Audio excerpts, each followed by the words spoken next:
Hello. I'm Lance Gutteridge, and I've been doing computer programming and systems for about 50 years. I think I first programmed my first computer about 1963. So I'm quite a lot older than I look.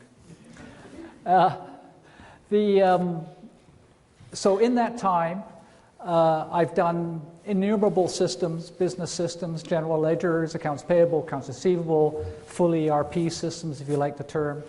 And I have a PhD in computability theory, so I got the academic side covered. And also, but I'm a business person. I was CFO of a 55-person company in the 90s, which we built up. We wrote software for Microsoft and Adobe. Bits of Office maybe today, bits of our code in it, I have no idea. And so I come from a fairly deep, having started all kinds of companies in my time. I can't remember how many, various startups. A lot of them didn't do so well. Some of them did better. And so I've got a lot of business experience. So I come to this topic with what I feel is a bit of a unique experience in that breadth of covering pretty much every aspect. Okay, I even worked on aerospace programming in the Venus Orbiter program, so I covered that too. So you name it, I've done it in computers. So today, we're going to talk about, are robots going to take your job? Now this is a graphic from The Economist. Okay? Accountants and auditors, 94% chance, they say, of having robots take your job in 20 years. Okay? You're a little behind telemarketers. I'm sure it makes you feel better, right? Yeah, the telemarketers, oh, well, you know, but you know, okay. I don't know about this. I'm sure you all have, you know, you look at this and say, really? But that's what The Economist feels. So there's clearly a point here to be made. So we're going to look tonight at this issue. Now, first thing is, what do we mean by robots? Okay, we have here a nice friendly robot, looks, you know, hands and feet and that. Basically, by robots, we mean software. Okay, we're not, you know, but it's good to think of robots because they're easy to think of. Software is kind of so vague and abstract. And so I like to think of the model of a robot, but it doesn't really matter that robot is kind of a humanoid figure with arms and legs, or it's actually in a box, or actually it's running on some server in a continent away. I mean, it's all software. And it's the question about how's that going to apply. So what is your job? Okay, well, you're accountants. I have here an audience of accountants, certified accountants. Okay? Now, the accounting department in companies used to be the sole department in charge of measuring and reporting. All the way back to Sumerians 10,000 years ago, accountants or their predecessors were taking counts on clay tablets and reporting to management about, you know, how many camels they had sold, how many sheep they had, how much grain they had. And all throughout 10,000 years of history, accountants have given management what they need to run their companies. And it makes sense. I mean, so you need a department in a company to tell you how you're doing, right? I mean, that is, you know, right from the very start. Now, a roadmap for this talk. Okay, we're going to look at what accountants used to do. And then we're going to look at the rise of computers and see what happened to accounting. And then we're going to look at alternatives. How can the future go? Which direction are we headed? What can you do about it? Do you have any power over this? So, to get a few terms, because I'll be throwing them out and make it easier to talk about, I'm going to refer to the paper age as before computers. Here we go back to the 20s, the 30s, the 20s, the 40s, the 50s, the 30s, the 20s, back there. Even before that, back into the 19th century. And this is, in this age, all information in companies is kept as marks on a surface. Back with the Sumerians, they marked clay tablets. Lately, we have used ink on paper. And all the information stored from an organization is stored on paper up until the computer. Okay. And that's why we call it the paper age. Now, well, I'm also going to talk about IT people occasionally, throw their names around. And I'm talking there about the whole ball of wax of the IT sector. Anybody who's a programmer, systems analyst, somewhere in IT, just all IT people. And then I'm going to be talking about accountants, and I'm going to use a term a bit looser. When I say accountants, I'm not necessarily meaning certified people like yourselves, although definitely includes you, but I'm talking about the whole business side of people who keep track of things, the staff people who aren't necessarily certified.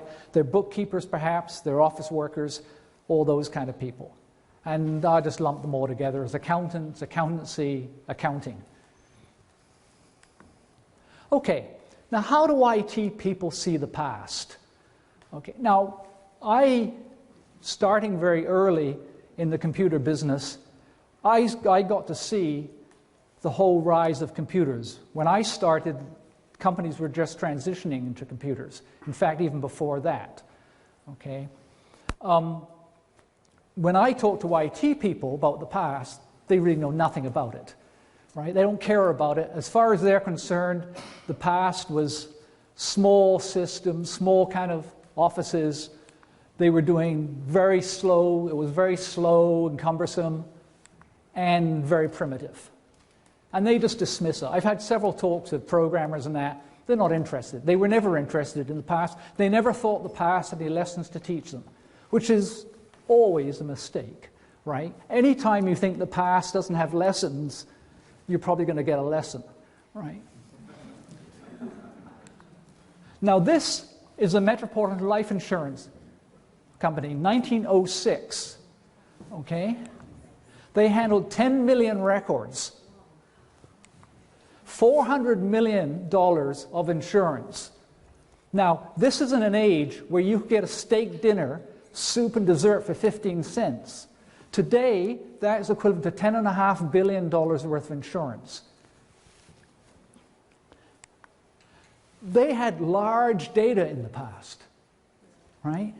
Millions of records. The bonus records of the American government after World War I paying the soldiers, they had tens of millions of dollars of bonus payments to pay out.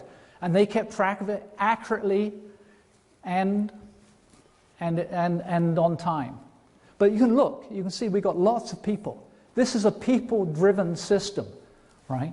Stretching into the back. We don't have these kind of staffings these days. I'm sure not many of you have this kind of staff working for you. Okay. Here, this is I think the order entry department of Sears Roebuck in Chicago, right? I mean, these people need exact, precise procedures. You don't just go, and because if you talk to the IT people and you say, well, in the past, we kind of managed all these systems and that, and they say, yeah, but you had people, and people are easy to instruct, and it's not as hard as computers. I mean, computers are difficult, they require highly technical stuff, but people... but we all know, we're all managers here. We've all managed people. That doesn't work, right? If you've got that many people, you've got exact procedures. You can't afford to have people kind of going on their own and using their own intuition and common sense or whatever human abilities that, they have. You don't want those human abilities. You want robots. You want people who get there 9 to 5, hour for lunch, 2 coffee breaks, and work every other second doing this mechanical job. Take that supplier's invoice, go to the accounts payable ledger, credit it, go to the expense ledgers, debit, debit, debit, debit. Go back, get the next one. Repeat. Right? So accountants were the first enterprise programmers. I mean, this is what happened. It just didn't suddenly happen in the 50s and 60s that suddenly the businesses all got huge because now they could with computers. They didn't change that much. I mean, they automated, sure, but they were the same businesses. The sizes grew at the natural rates. So they handled all the big problems before computers that they did after computers. Now, maybe we can handle a bit more now, but they handled it. You can think of these systems.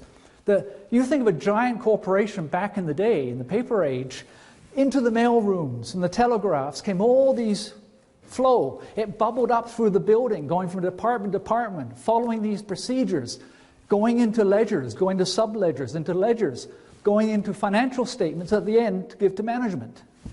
Right? This was a huge system programmed by the accounting department, because the accounting department was the department responsible for reporting, measuring and reporting on the organization. That's what they did. That's what accountants have always done.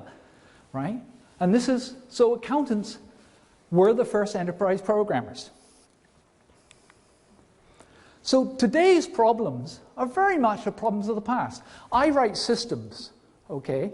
I'm always writing code. I've been writing code for 50-something years, right? In every language you can possibly imagine. Nowadays, got some, I don't know what we do now, Java, PHP. The problems I've noticed haven't changed much in 60 years. Synchronization. What's synchronization?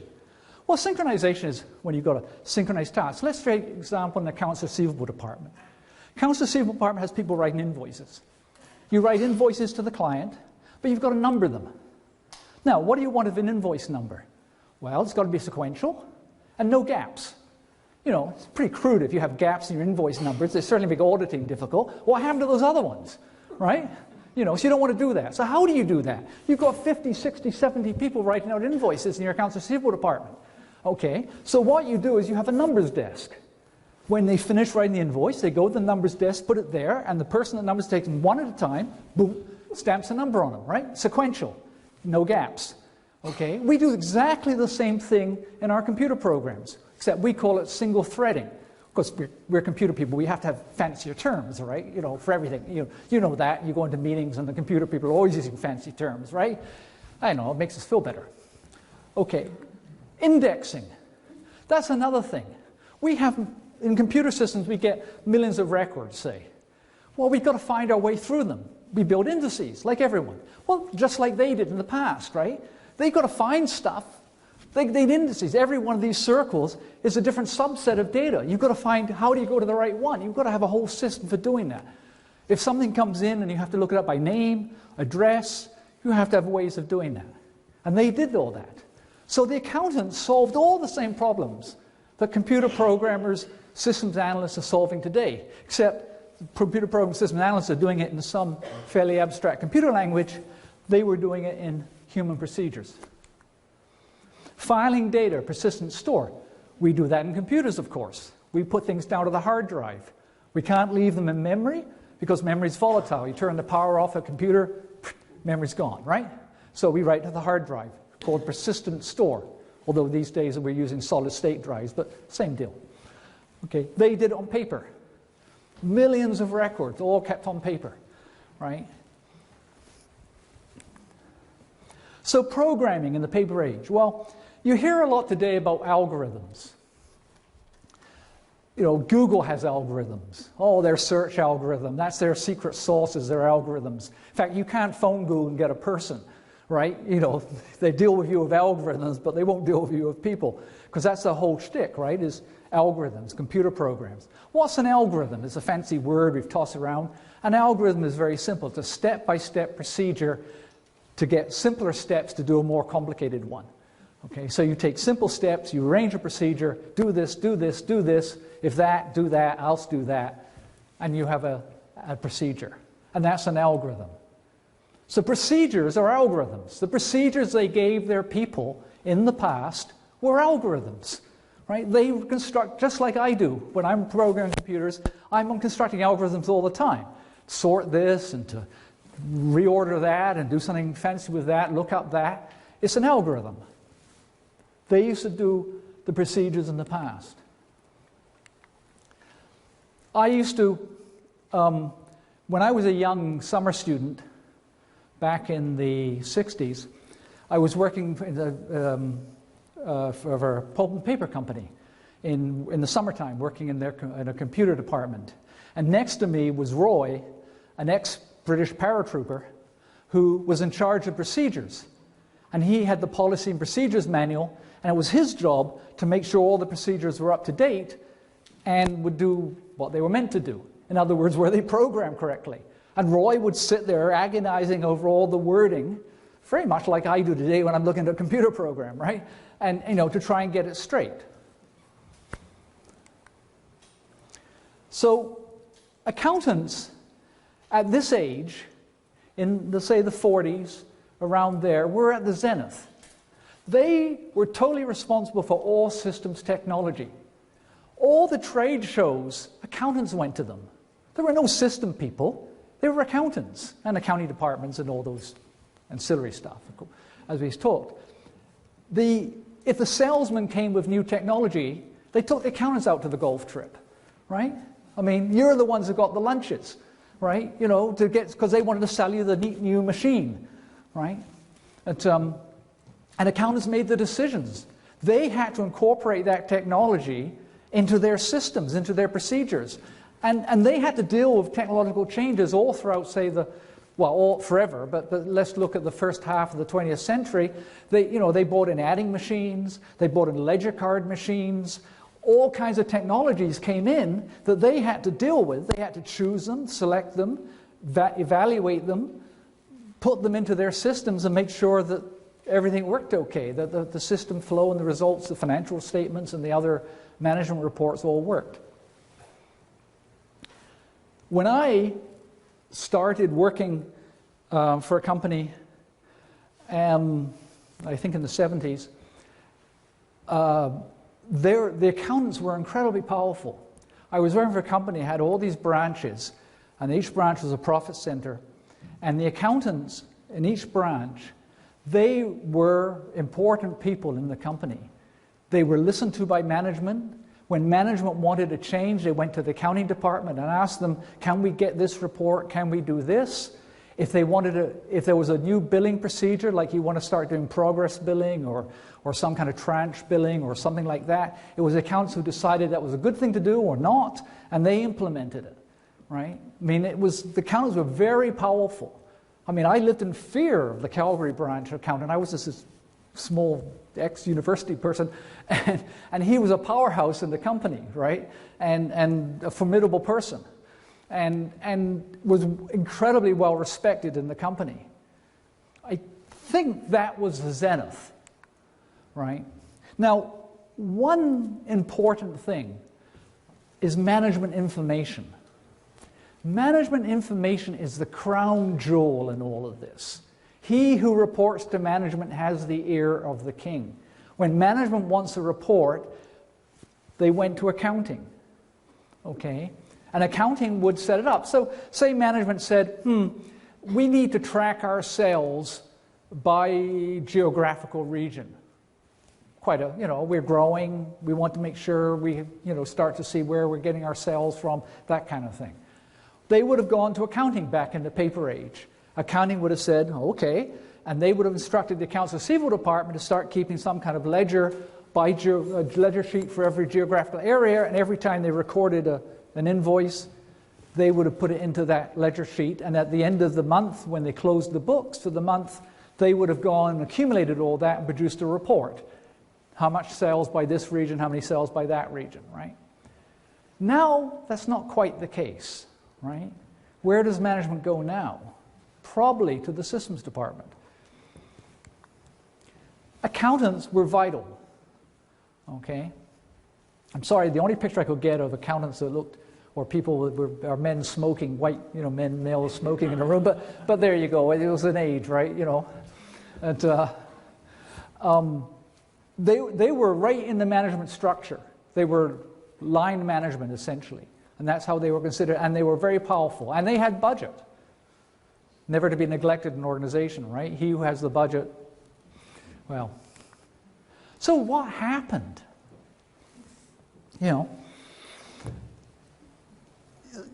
Where did things go differently here?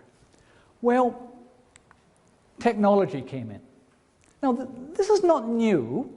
Technology had been coming into accounting departments for forever, right? And certainly in the first half of the 20th century, as we said, all these adding machines and other technologies all came in. I can remember several salesmen. I was running a company. I started a company, and they're coming by trying to sell me these accounting machines of various kinds, ledger machines and this kind of thing, right? And, so that wasn't. We had the unit record error. Okay, what's unit record? Probably most of you are too young to remember any of this stuff, right? But unit record was punch cards. That was a term people used to call unit record, right? And unit record equipment. So what the accountants did was they kept all their information on punch cards. Typically speaking, you would have your transactions and you would record them onto punch cards. What does a transaction look like? Well, you take your supplier's invoice and you credit payables. So you had accounts payable, account number, and a credit. Probably a minus an amount, right? Okay, and then you had a bunch of balancing debits to various expense accounts. Debit, debit, debit. So you had a whole stack of your month's transactions, but all the accounts were all mixed up down there, right? Accounts payable, accounts payable, accounts payable, accounts payable, like that.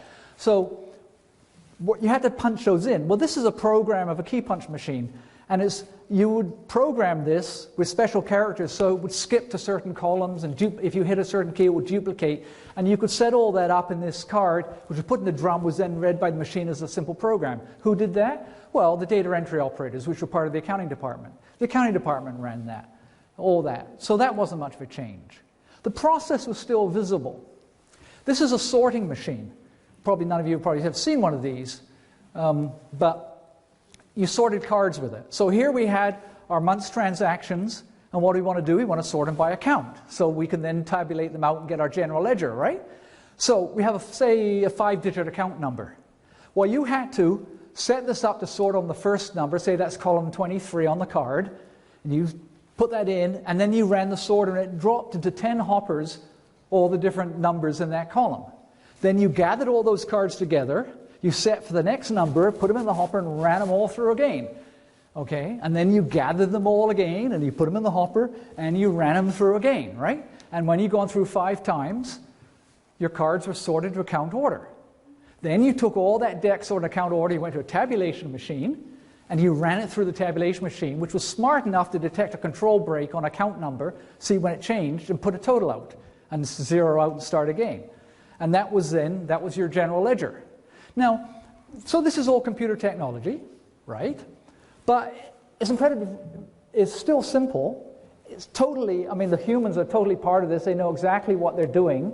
They have to be able to operate something like that. And the cards have all the information printed on them, so you can read them. The numbers are encoded into the holes on the card, but they also print it on the top. So you can pick a card up and you can see exactly what it is, right? Then came the general purpose computer. Okay, now, this is a major seminal change. And maybe at the time we never quite understood but the aspects of what was going on here, right? On one hand, this was incredible advance. I wrote this system for a company that about 1,000 people, I think it was, had branches across Canada. And their issue was they wanted to have interbranch billing. So when engineers from the Winnipeg branch worked on a Calgary project, they wanted to be able to charge. First they wanted to go out on the invoices, so the customer got billed for it, and they also wanted the Calgary branch to get charged for the Winnipeg time at an interbranch rate, right? So, which was, and the system did it all the timesheets came in, and people could bill all the jobs from all different parts of the company, and for all the magic of the programming, the next day all the reports were there, all the invoices were there, everything was all done. Nice, sweet. Okay, then they liked it. Okay, and it was an incredible advance because you think of all the labor that saved. But this was a bit of a Faustian bargain.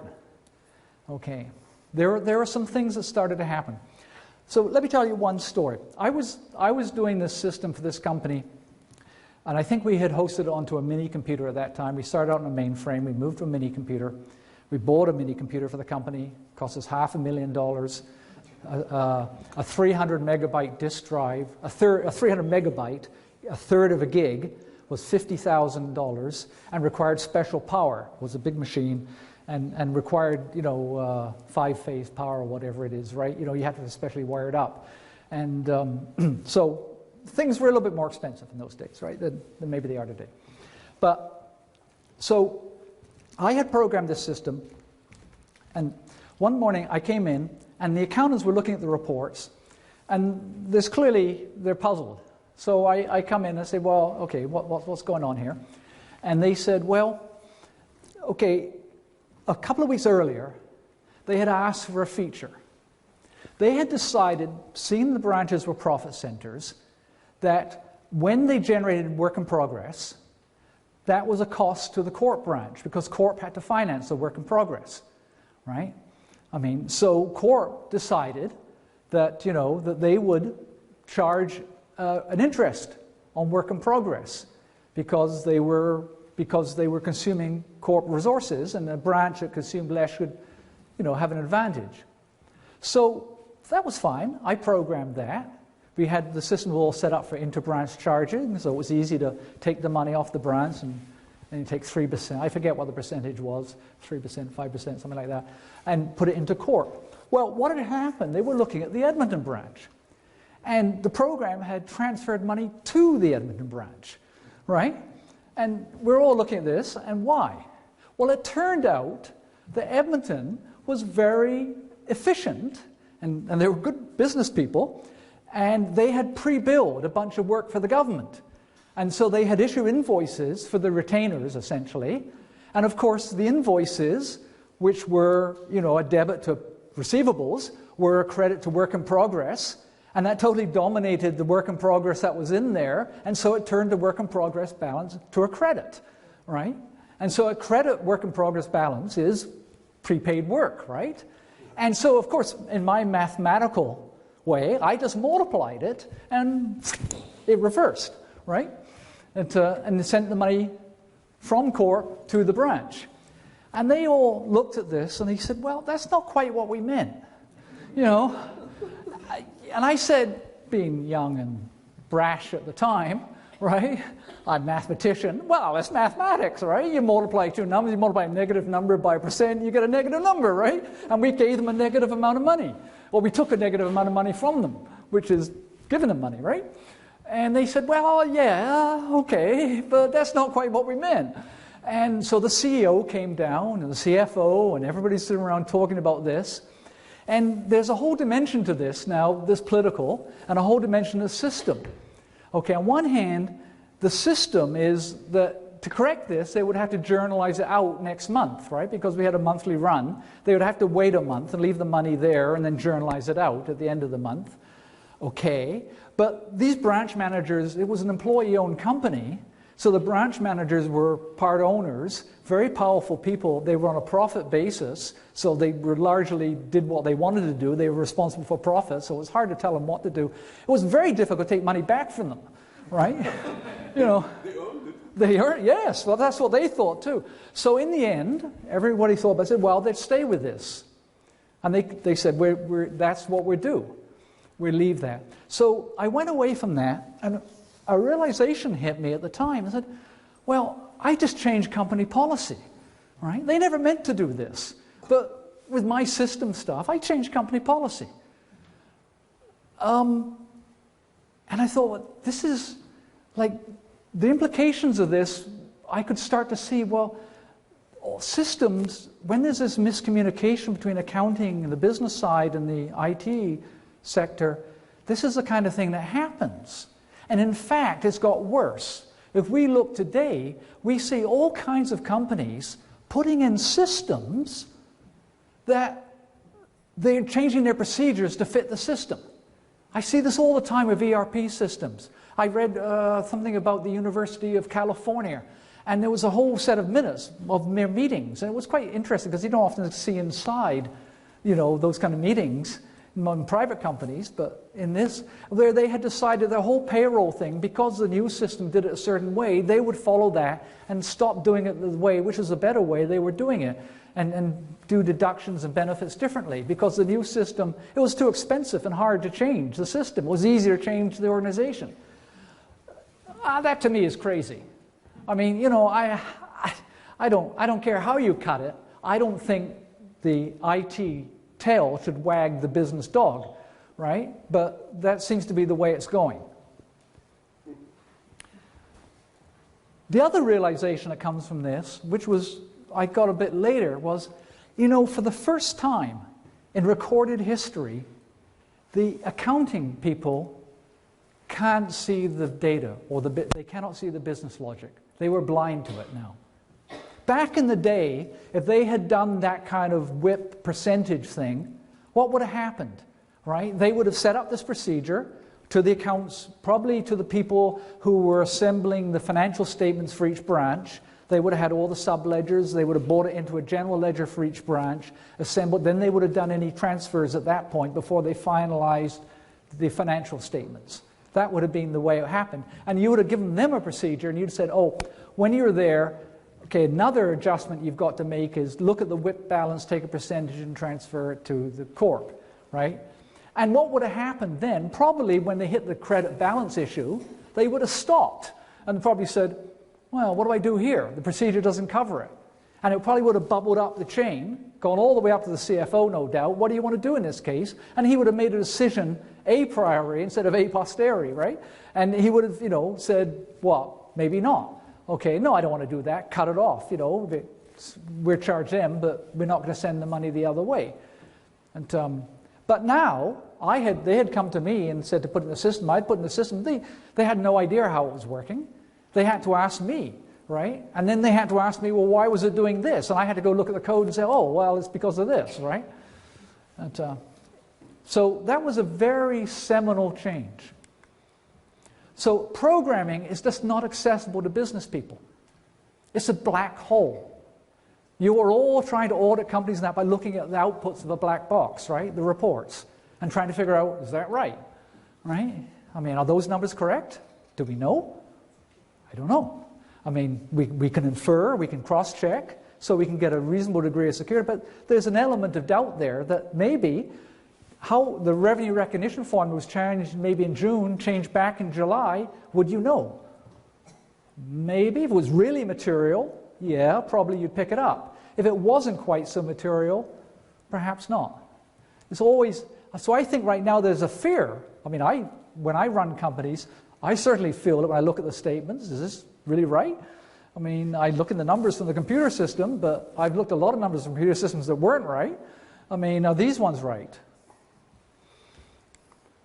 Now, this has been a fairly long recognized problem. Right from the start, in the 1950s, Commander Hopper of the US Navy invented COBOL, Common Business Oriented Language, right? And it was a mainstay in business programming for decades. In fact, there's modern versions of COBOL. I forget what we're up to now, COBOL 98, I don't know, I can't remember. And it's still used an awful lot all over the place. There's a lot of legacy code in COBOL and even new code in COBOL, right? Commander Hopper was a computer genius. She was an amazing woman, right? And she tried to set up COBOL like this, where it was all very businesslike. And I know it's hard to read all that, but you know, you've got, you know, input-output section, environment division, and this is a program that takes a file of student records, filters out the mails, and sorts them by name and puts it back in another file. A lot of lines for doing that. And then, why didn't it help business people program? Well, this is programming, and you know, it's nice that it has some of the language. She again saw back in the paper era that the main programming device was procedures. And she named in COBOL the unit of computing was a procedure, and you perform in COBOL, you perform a procedure. She was trying to get into the business language of the time, right, or of the previous time. She was a lot closer to it than we are. But it didn't work. I mean, the trouble with these kind of programs are they're all text, and if you make one little mistake, like if you take a word like identification division and you misspell it, you're going to... Yeah, you're going to get errors all over the place, and the errors may not even appear there. The trouble with computer programming often is when you make a mistake at one point, it kind of keeps on going, trying to make sense of things, and finally falls over on its face like 20, 30 lines down. And really half the trick of debugging and programming and that is you've got to look at that and you've got to say, well, what does that mean? It doesn't like that, but that's probably caused by that, by that, by that, by, oh, maybe that, right? And that's programming. And clearly, average business people are not, unless you're trained for it and you spend most of your time doing that rather than real business stuff, then, you're going to do that. So looking at so COBOL was a great advance. I don't want to try and diminish her achievement there, because she took programming for business from something called like assembler language, which is incredibly low level and very hard to do anything businessy in, and gave us a syntax and a semantics that really made it a lot easier to do. RPG was a language developed by Germany by IBM, and they tried to say, oh, it's all about reports, and they had these big report sheets with logic on the margins, suppress this line, do this, do that. Whole systems have been built in RPG. Again, it was a nice attempt, but it only really worked for programmers, right? I ran a department once that I inherited that had all RPG, and they were all programmers, and we were working on an IBM System 38 or something like that, and IBM had a whole set of machines running RPG. Again, it was nice. They thought maybe it would be more accessible. Never really panned out that way. It was a useful language, but didn't really satisfy the dream. 4GL languages came out in the 70s or 80s, and I don't even know what they are really. I'm not sure what 3GL was, so I think COBOL was meant to be 3GL. See, why is COBOL 3GL? Well, there's machine languages, maybe 1, and assembly program was 2, and so COBOL's 3, and then now we've got 4, right? And it was meant to be some kind of declarative language. They were told, they're very fancy terms. But you've got to remember in the computer industry, the computer industry is really one of the world's most hype-driven industries, right? The computer programmers like to think they're practical code people, but they're totally hype, right? There's a whole bunch of marketing in the computer industry, and everything's oversold, and most of the technologies aren't nearly as good as they're said to be. They came up with SQL. That was another attempt, structured query language. You probably all maybe bumped into this in some time. You see things like select from customer file where name equals and, something like that. That's SQL, right? It's the major database language of today. It's a terrible language. Right? I mean, whoever invented that should be ashamed of themselves. It's a hodgepodge language. It's got stuff thrown in, makes no relationship to any other stuff. Every programmer I know is worth a salt hates programming SQL. It's almost impossible to know what it's going to do. You show two SQL experts, two SQL procedures, and they both tell you different things about what it does. Right? And I mean, a very simple level, very simple queries, kind of business people could do those. But you step outside that bound almost instantly, right? And now, Microsoft came along and they decided they had Office. And Office has 3 major legs to it, right? Word processing, spreadsheet, and presentation, okay? And they added database, Microsoft Access. They thought it was, and they designed Access so that they thought it would be simple and easy for, again, business people and the like to use. It was, it had a few elements, but it was easier in some ways, although sometimes they make things easier. If you don't do that great a job of it, you can make it harder in a ways, right? Because 90% of it gets done fairly easily, and the last 10% is near impossible, right? Because you have to fight it upstream against all the other stuff. So they've kind of, I don't know what the situation with Microsoft Access is right now. I think it's shipped with Office still, some SKUs of Office, but then Office has got so many different variants and SKUs in that, I can never keep track of it. So I'm not sure where it stands. It's there though, and a lot of people use it, but it didn't really solve the problem. And FileMaker is the same thing. You've probably all heard of FileMaker, FileMaker Pro. People write programs in it. It's fairly productive. Again, it's a programmer's language. I know one guy who's kind of not a programmer that gets by with an order entry system, but he has to call for help occasionally, and he's unusual. And then there's FormEver. Now, this is what I've done, and we'll be talking about that a bit later, and try to continue on the search. Okay, so let's compare the old to the new, okay? The old paper era systems versus today's. Yeah. Okay. Maybe people were happier back then, I don't know. Let's look at time to implement. Time to implement. Well, how much time does it take to implement a paper system? Now imagine you're all accountants, you're all experienced in this kind of thing. If you had to set up a paper system for a company, say a time billing company, what would you have to do? Well, you'd have to design the forms first. And you need about a little less than 20 forms. You need an employee form, you need a project form, you need some kind of rate codes for different rates, maybe your rates are by employee on projects. You need a invoice form, you need supplier's invoice because you're going to charge them to projects, right? And you want to do costing of the project. You need an invoice payment form and a supplier's payment of supplier form, et cetera, right? It ends up plus or minus 15 plus or minus around that. And you need procedures.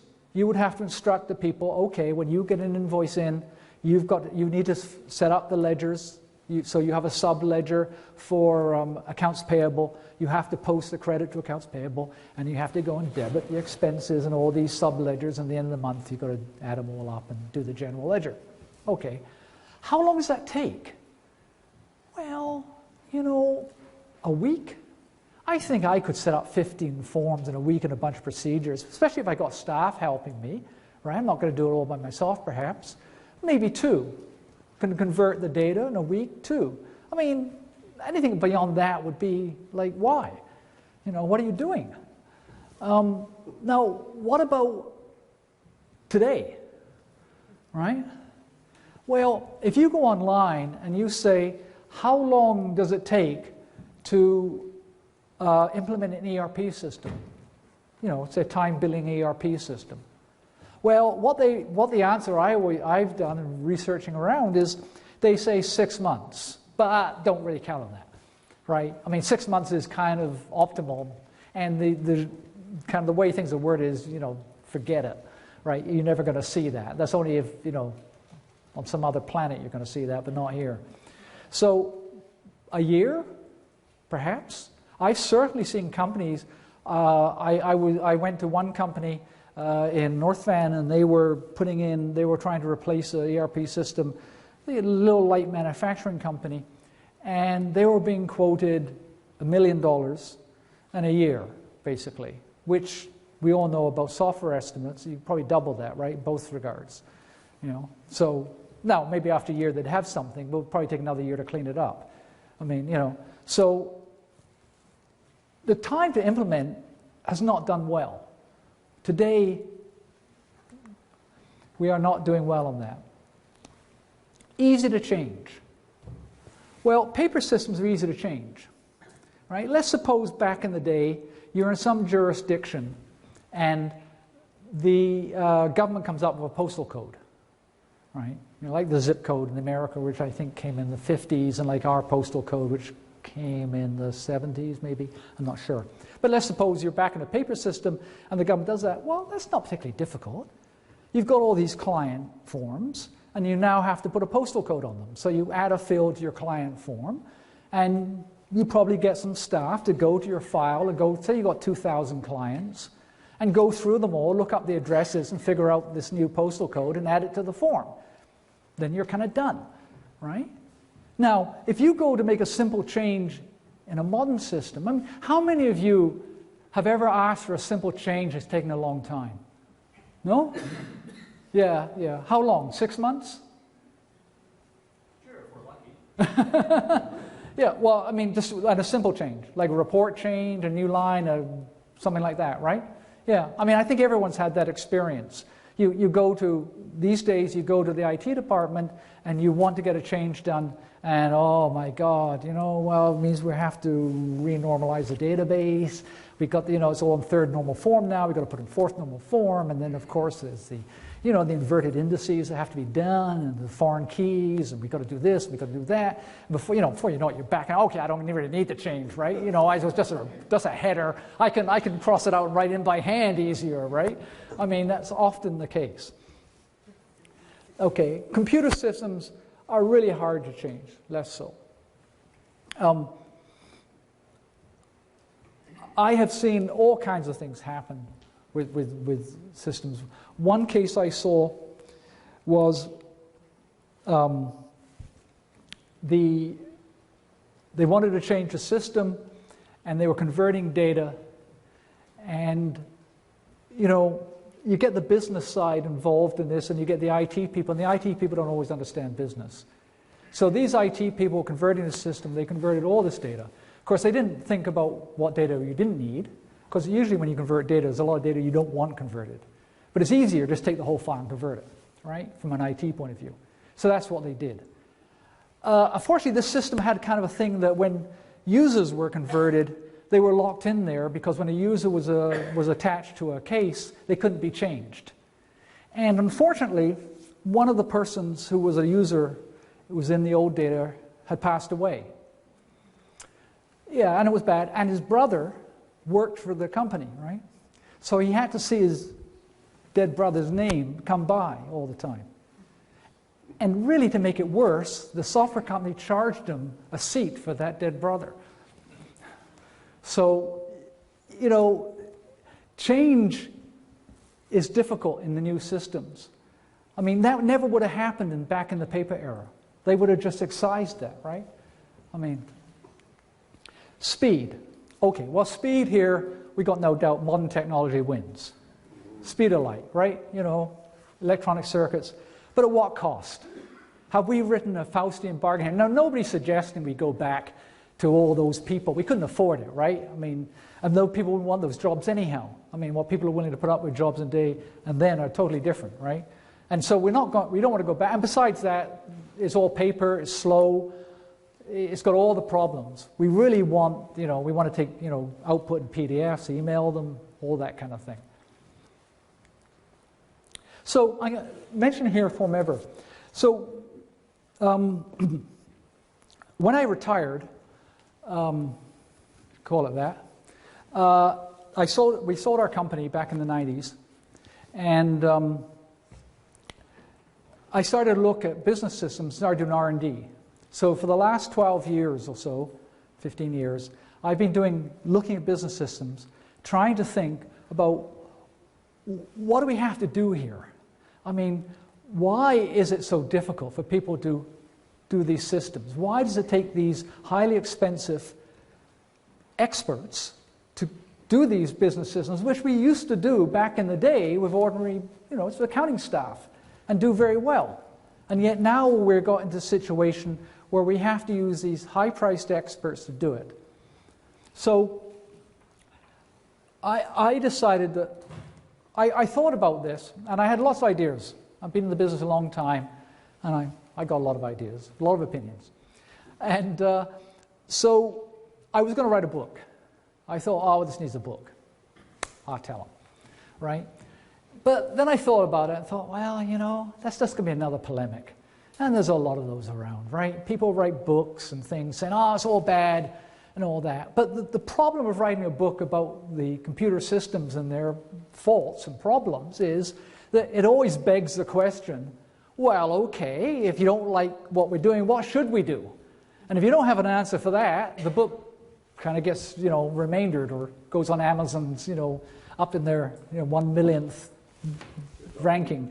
Yeah, and it dies away. Alan Cooper, the inventor of Visual Basic from Microsoft, wrote a book, The Inmates Were in Charge of the Asylum, which was all about programmers running things. And a very good book, well worth reading, right? And, you roar through this book saying, yeah, right on. You come to the end of it, and it's okay, now he's saying what we should do. Prescriptions are kind of vague. Well, there should be more design people working with the, okay. And so everyone just, that was nice. It was an interesting book, had a nice catchy title. There it went. So I thought about that and thought, well, I don't want to do that. I mean, the only reality in software is software, right? Linus Torvald, who's the inventor of Linux, right, which you've probably heard of, the free operating system. He's quite an abrasive character and doesn't really suffer fools gladly. And his comment was, talk is cheap, show me the code, right? I mean, and so I decided at that point that what I would do is I would write, if I thought I could do this, then I should be able to write the code that does it. If I couldn't write the code that does it, then I'm just another hot air salesman, right? So I designed this system, and I brought the design to about the same level as doing a spreadsheet. Now, all of you do spreadsheets. You meat and drink you, right? Excel, whatever spreadsheet you use, okay? Because you're accountants and logical minds, spreadsheets. So we've had 3 people with that kind of experience, business experience, not programmers, you know, but logical spreadsheet kind of people. And they've been designing systems. They can do them in 2 weeks, and we've put 2 going into companies right now, and we're just starting to go, right? And so I think the lesson out of this is what I wanted to show is this is feasible, right? This is really feasible. You don't need these incredible experts. You can design very competent, very encompassing systems with very simple procedures that can be done by business people. You don't have to get IT people involved, right? And so that was my major thing, feasibility.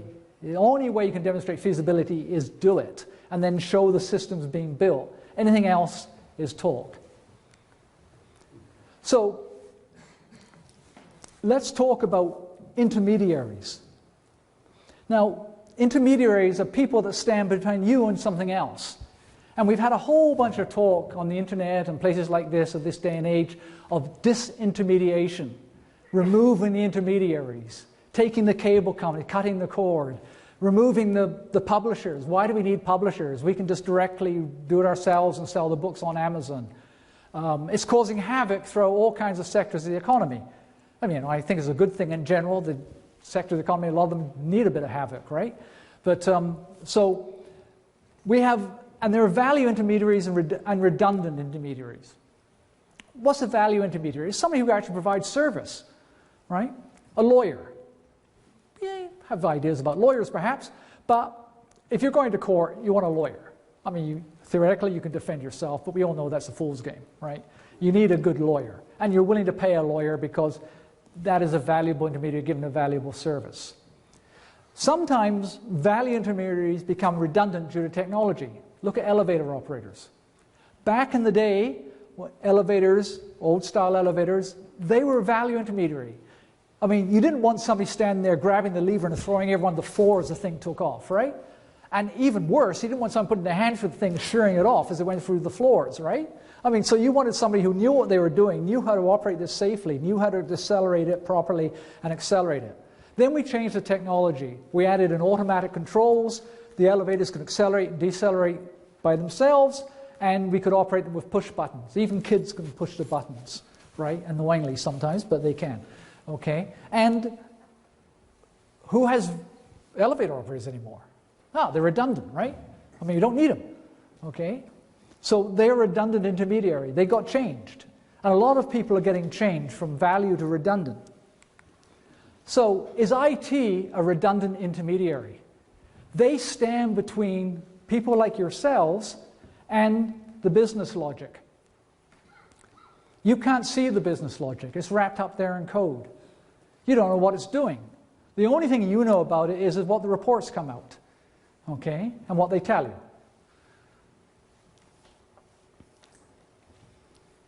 Now, do we need them?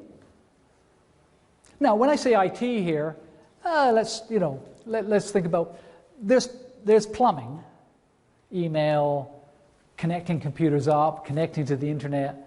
That's kind of plumbing, right? And I'm not really told, but you need that, and you need people to do it. But it really should just be background stuff, right? You don't, if you're aware of it, it's probably not working well. If you know when it's working well, you just do it, right? You're not aware of it. Okay, but we're talking about systems people here. People who actually get in and take the business logic and try to take it from you. When the usual style now is you have requirements meetings, and people like yourselves try to tell the systems people what the requirements of the system are, what it's meant to do, and all that, and they listen and they write all this down in big books, and then they go away and they hand it off to somebody else, and that somebody programs it usually, and then a year later it comes back to you and you find out all the things that aren't quite the way you said they were, and besides that, after that time your business has changed a fair bit, and so this is reflecting your business of some time ago. There's a whole bunch of problems here, right? I mean, so they're not only redundant intermediaries, maybe they're in some sense a bit negative at times. I mean, that business sense. In that case, when the people were putting the unfortunate dead person back in the system, it was like a complete lack of business understanding. They were so involved in the technology and converting data that they never thought about the business applications. And unfortunately with IT people, that's often the case because their technologies are so difficult and so cumbersome and take so long to do that they don't have much time to think about other issues. So, what possible futures? The dystopian future is accountants are replaced by AI. Okay, is this possible? Well, yes. I mean, I think the IT sector would have it so. They're definitely building a lot of AI, knowledge engineering, and they're trying to look at accounting as, you know, okay, well, you have knowledge in certain circumstances, and you make recommendations, and can we duplicate that? I frankly think that, again, it's one of these hype things. The IT industry likes to say that they're a lot further ahead than they are, right? And certainly when it comes to like artificial intelligence and things like that, it's not so well developed, but give them time, unrestricted, they keep pushing at it, and even if they do a bad job of replacing you, you're still replaced, right? I mean, so it doesn't really help you that they don't do it well. What it helps is they do it at all, right? What it hurts is they do it at all. So, in this scenario, business systems just go on being opaque. They have their systems. You don't see the business logic. You just see the reports. They're the ones who do the management information. They're the one that management goes to get the reports. And it just keeps going like that. And eventually they'll figure out ways to ease you out. Because, you know, every sector wants to keep their right and charge a rent to the rest of the sectors. Now, the utopian side is that you control the computers. Okay, that you control the business logic. Now, I think this is perfectly possible. Okay, and if you don't, it's you either do it or they do it for you.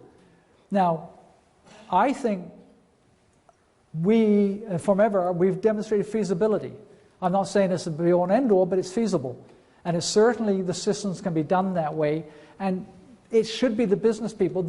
Having people translate your business needs and having to translate in a different language, having an interpreter there, if you like, a translator, is just inefficient. It's not the way companies have been set up for thousands of years. It's clear you only want one department that does measurement and reporting.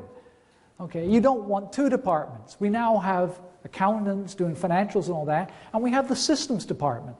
And what are they, right? What are they bringing to the table?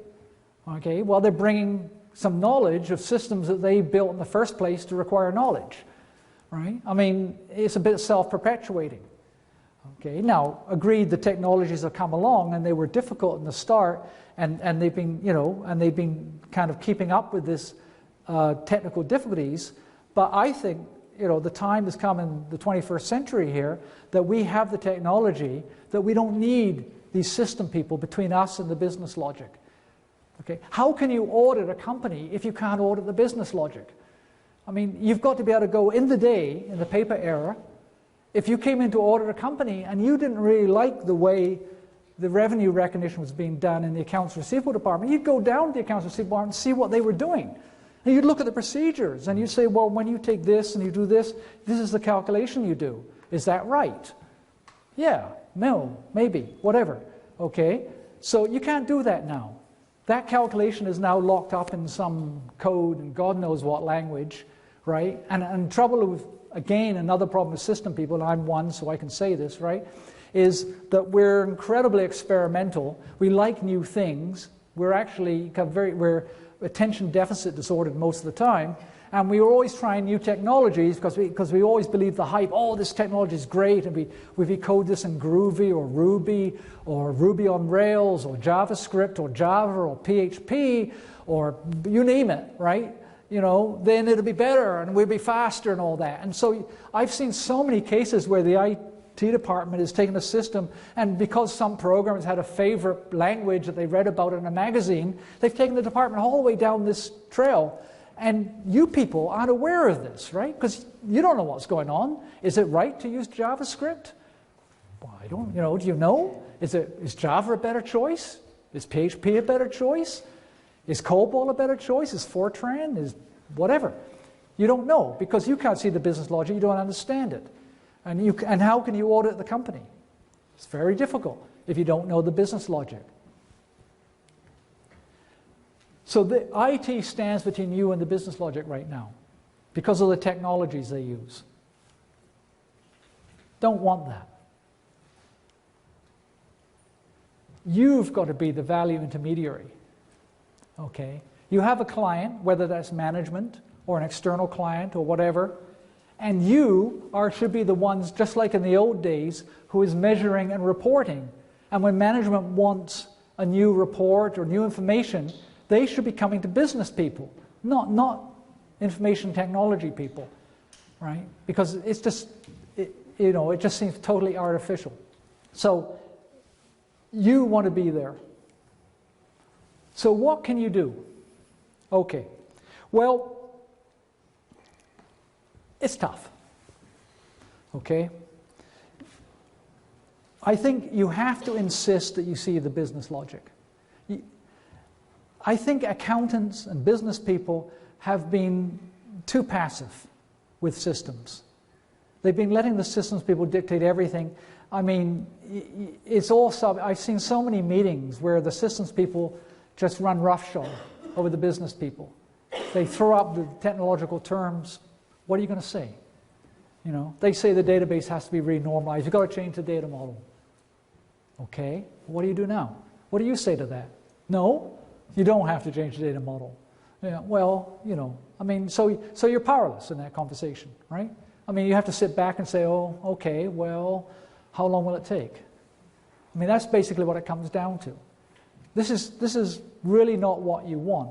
What you want is you want to be able to insist that you see the business logic. And that's one reason why I did Forever, is to say it's feasible. You can say to them, well, yeah, it can be done. There's a thing that does it. Point them at that. Go look at that. You can do it. They can do it. Why can't you? Right? Why can't you make the business logic? Why can't I just see in some clear form what these calculations are? And what if I want to see revenue recognition, how it's done, I want to see in a clear way the business logic. So I know it's done in a way that I think is correct by accounting standards, is GAAP. Okay? Now, you're running against the financial interests of the IT sector. They're powerful, very powerful. They are incredibly rich these days, right? They have been charging an economic rent on the rest of the economy without parallel, probably. Okay, and they've been dragging money in and building massive buildings, buying islands, and all kinds of things, right? Becoming the world's richest people. And that. Why? Because they're taking money from the rest of the economies. Now, a lot of that, I'm not saying all of that's, there's a lot of computing that isn't enterprise computing, but when we look at enterprise computing, they're very powerful, and they won't. This is not an idea they're going to take, they're going to really like to go along with. But you are not quite as powerless as, say, just a rump group of users. You are accountants. You have statutory powers. You have statutory limits and regulations and powers.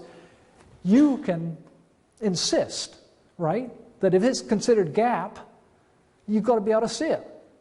Okay? Now, I don't know if you're going to go do this. Maybe not, right? Maybe you're just going to go quietly into the night and let robots replace you. Okay?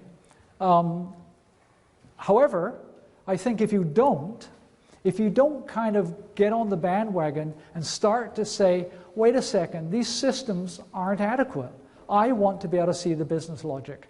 That was, IT being the intermediary is a 60-year historical anomaly produced purely by bad technology, or at least maybe not bad, bad's maybe not the right word, but maybe by, like early technology. The early technologies are always hard to use. They're always more difficult, right? We know for all our technologies that we get, I mean, back in the day when cars first came, you couldn't drive a car. The only people who could afford cars were rich people because they're very expensive, and they took mechanics with them, right?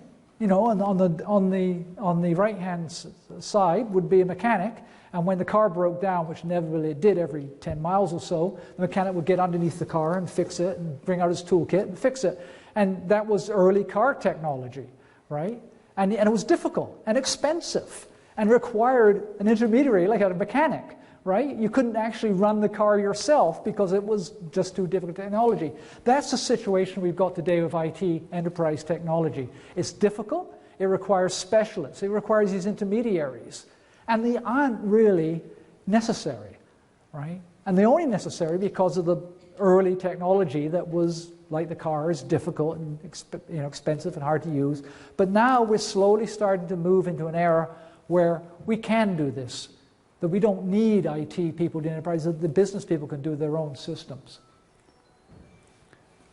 So that's my rant. Thank you.